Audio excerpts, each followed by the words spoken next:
We, at this time, at this moment, right now, don't have a formal statement to give you guys because we're just finding out this news just like the rest of you. We found out about an hour ago. We had a meeting in this same room with the FBI, the Justice Department, and the Sacramento Police Department. The meeting was very informative, to say the least, and it shows us that there's a lot of work to be done starting today, right now. We've been not really waiting for this moment. We still want people to be held accountable. We don't want killer cops on our streets. And we will continue to fight for justice. Justice delayed is justice denied. And today, justice was denied for Stephon Clark for the third time.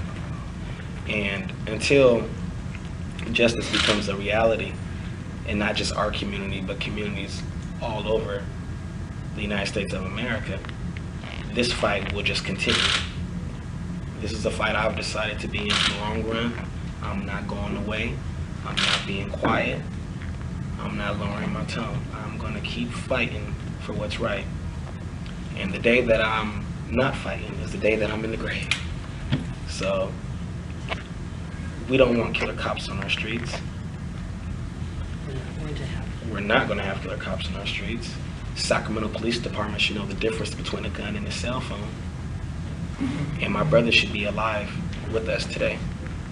Lawsuits, legacy weekends, murals, Stephon Clark laws. They ain't gonna bring him back. We would rather have him here with us. So, like I said, we're gonna start with questions, 2 questions each. A more formal statement will be at the press conference at the family home next week on our response to this decision. Can you talk about what we were talking about earlier, how you're about to head out to a California Families United for Justice, thank you, in Las Vegas, and you get this news. Can you talk about just how that has hit you, the timing? You know, it hit me in a way where I didn't expect people, the FBI or the Justice Department, to hold these officers accountable. But it hit me in a way where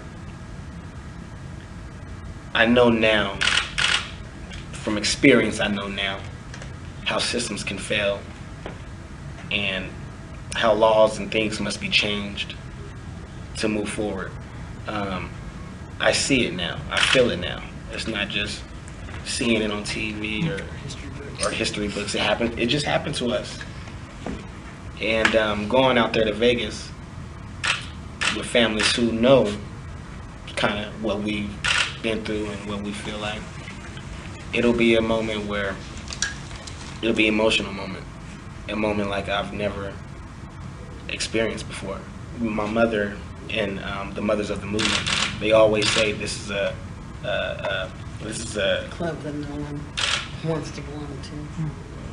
This is a club no one wants to belong to. You know, they always say they have a name for a wife who loses a husband loses a wife. But what do you have for my mother, who's lost not only one son, but 2 sons, one to community violence and another to police violence? That's why I say accountability on all levels. Because we've lost blood on all levels, you know? Thank you. My second question is simply, what specifically did they tell you today about the 2 police officers? What they told us today about those 2 police officers is one of them will be working in a more investigative position in the office or whatnot, and another one will be patrolling the safest city in all of California. They'll be back out there and patrolling our streets, you know. And so one will be, they're both still on the force actively. It's just that one of them, as of recently, will be put back on the streets. You know? Yeah. If it's not an issue, and if people don't feel like that's a problem, you know, I don't know what to say. I don't know how to respond to that.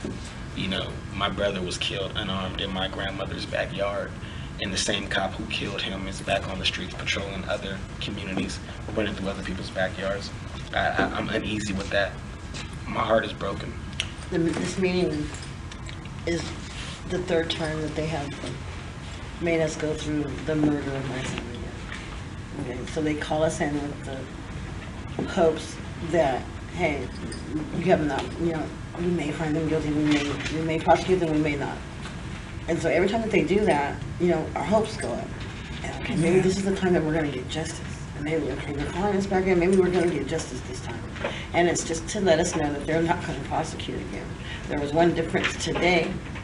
The United States Attorney General told us that the officers were not found innocent, but the case is found unconvictable.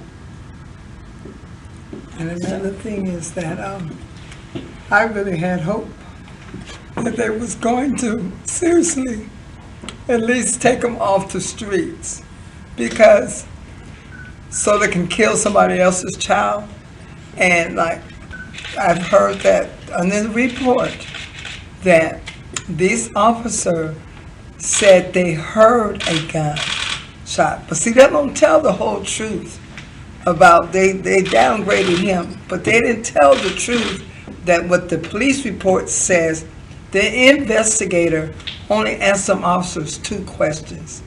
The officers, not only that, said, I thought I heard a shot. Okay, how can you hear a shot from a cell phone?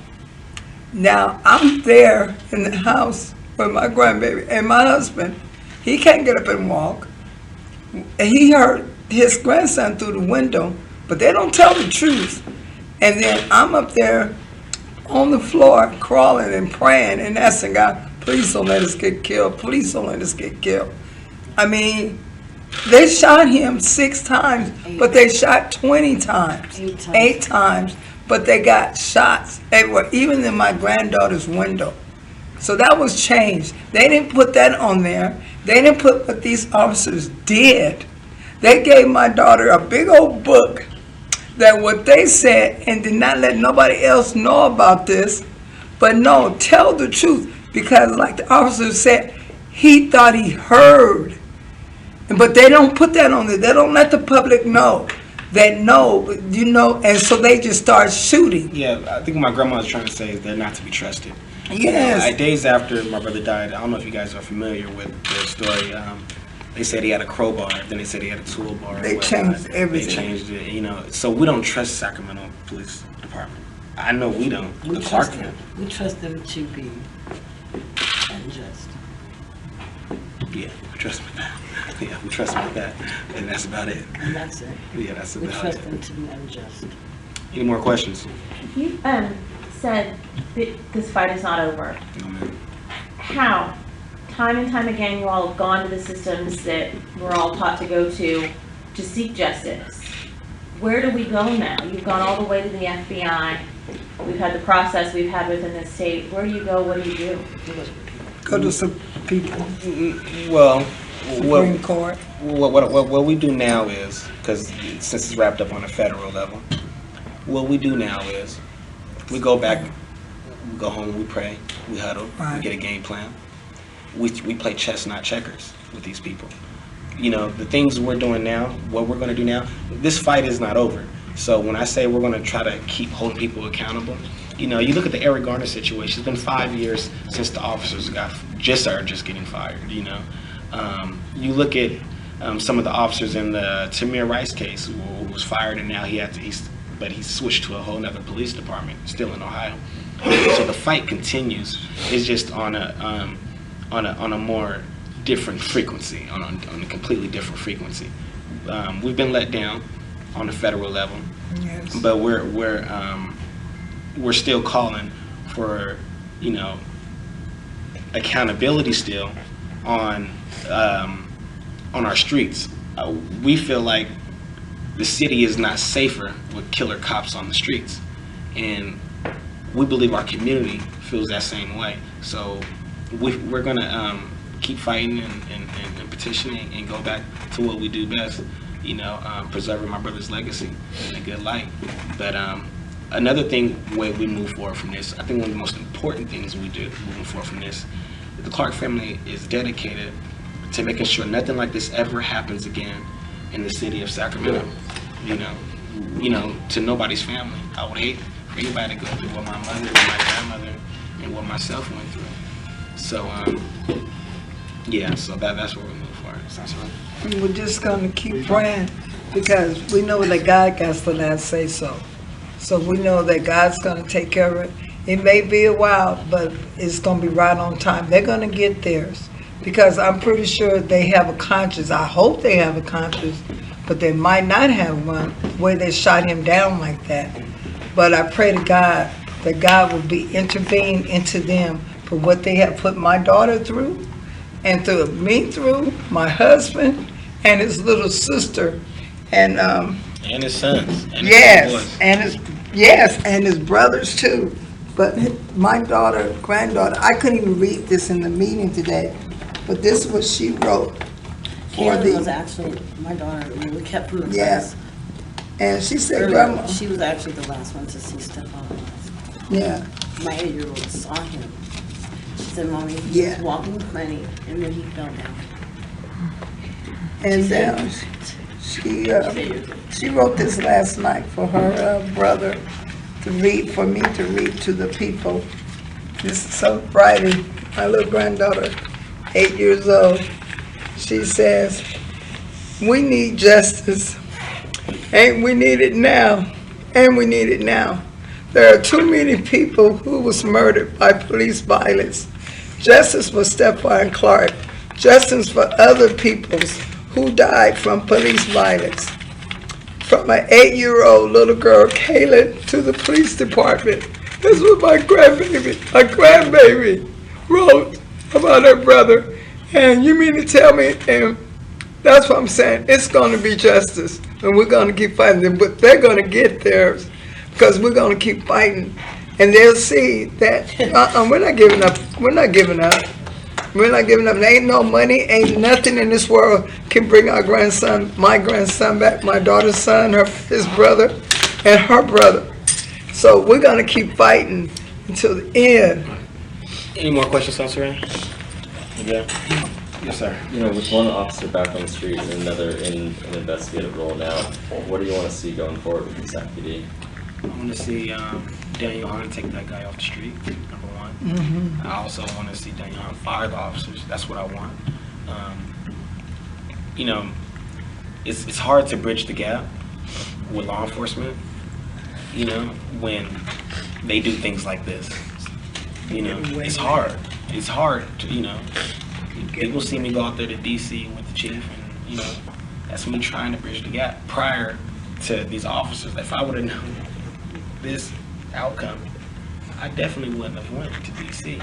But I understand he had to wait for the FBI and Justice Department to wrap up their investigations. No, I understand the way it works. They held that off. Yeah, and Until after the caucus. No, I don't know. They were done with I don't know. They were done with it. Yeah, but what I do know is that, we have to move forward on getting this killer cop off the street right now. That's one of my main priorities right now. Speaking, is I'm not good with that at all. Yeah. Do you know which of the officers is patrolling and which is investigating? No, so I was not given that Neither one of information. them need to be employed in law enforcement. Period. Neither one of them need to be employed. You got one more? Okay. Gotcha. Is there a bigger message for the department? I know they say they're partnering with all these agencies to try and improve the relationship with the community. Is there more? What more do they need to do? Well, right now they just went backwards. If you ask me, I think they were, I think we're still, as a community, doing better than a lot of other communities, a lot of other places in America. I think we're doing a well job at what we're doing. At the same time, this is the reality of, the America we live in on this side of the table. The chief is, he's black before he's blue, if that makes sense to you guys. That's how we look at them. You see, that's how, at least that's how I look at them.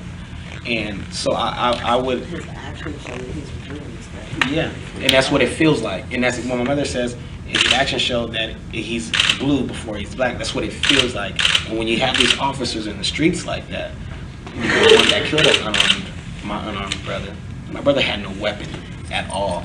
And when the initial reports came out, they said he had a weapon, you know, which means from that moment, once they lied to me, you lie to me once, you lie to me again, you know. So I'm not. It's not okay. Yeah. It's not going to be okay. If that officer hits the streets, it is not going to be okay in the city of Sacramento, period. Yeah, and you gonna kill somebody Period. else, child. That's just that. It's not gonna be okay. My son is, Yeah. I'm so proud of my son here for how he has turned this tragedy into a positive movement. But they have done everything to reopen these wounds and pack salt into them. They are packing salt into this wound right now Yeah. by telling us they're gonna put this officer back on the streets. That's Yeah. packing salt in the wound. It hurts. It hurts. It hurts like hell.